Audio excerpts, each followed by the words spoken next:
Hey, welcome to this week's sermon preview. Looking forward to seeing you all this week in our second week of our Lent series. So, Nick, give us a little insight about where we've been and where we're going this week. Yeah, absolutely. So we are in our Lent series, Jesus Said, where we're looking at at 5 of the 7 of the different sayings of Jesus on the cross, and just kind of treasuring these last words that he had.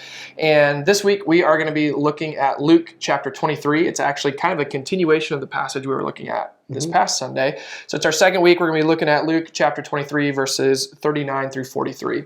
And I actually won't be preaching this week. Lance won't be preaching this week. We have a special guest coming in from EVANA. It is actually Matt Hamsher, who is the executive director of the EVANA Network. So we're going to have a great time having him here, hearing him bring the word. Super excited for that as well. So, but as we've been looking at this, I can't help but notice that our hands feel kind of empty. Yeah, it's a little down. I don't have enough sugar or caffeine or something. I don't know. I don't know. Like normally, I'm used to having something here. So, just take that for whatever it's worth. Yeah.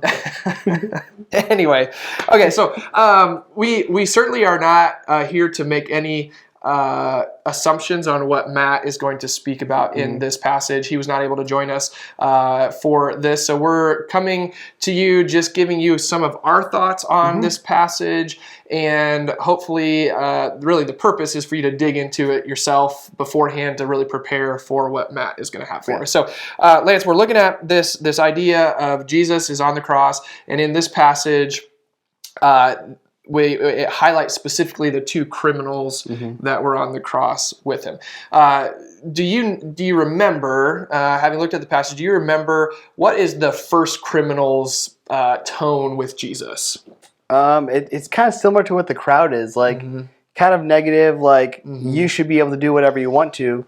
But really that second criminal's tone is really just asking, like, Jesus, remember me. I think you see the other criminal, he gets it at that moment. I think the second one does. Yeah, and I think Jesus, in his saying what he says, he's giving him that gift of salvation. Yeah, exactly, right. That first criminal kind of has that mocking tone, like, oh, you should save yourself. Same, like you said, same as the people that are off the cross, the religious leaders, they're shouting these things.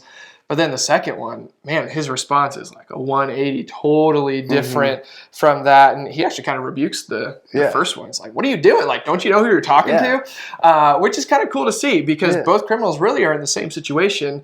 And so we see one have this response of rejection and the other have another response of turning towards Jesus and following him. And he said, this just really, I think is a really powerful statement of Jesus, remember me when you come into your kingdom. Like, isn't that what we all, like, we want Jesus to remember us? Like, absolutely. That we have had the faith and the relationship with him to remember us when he comes into his kingdom. So just really powerful. And then, Jesus responds, like you said, with this salvation statement of, truly I say to you, today you'll be with me in paradise.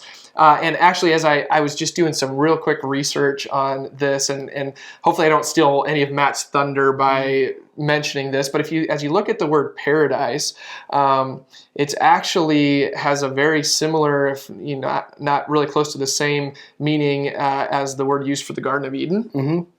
And so it's really kind of this idea of restoration back to the original intent or the original relationship that God had intended for humanity. So Jesus is saying, truly I say to you, today you will be with me in a restored relationship with your Father. It's like, how powerful is that? That's awesome. My goodness. So anyway, hopefully I didn't steal any thunder there, but that's some food for thought for you as you go. Just maybe an idea, something for you to reflect on is, how have you lived your life, or how have you put your faith in Jesus that he would say, today you will be with me in paradise. I think that's kind of a gut check for us a little bit of like, have I been truly living my life following Jesus in that way? Have I truly put my faith in him as this criminal on the cross did? So, all right. Well, I'm looking forward to Sunday. So am I. Lance is as well. Doesn't surprise me there. I'm sure Matt is looking forward to joining us, being with us in person Sunday morning. So, see you there, 9:15. Take care. As in heaven.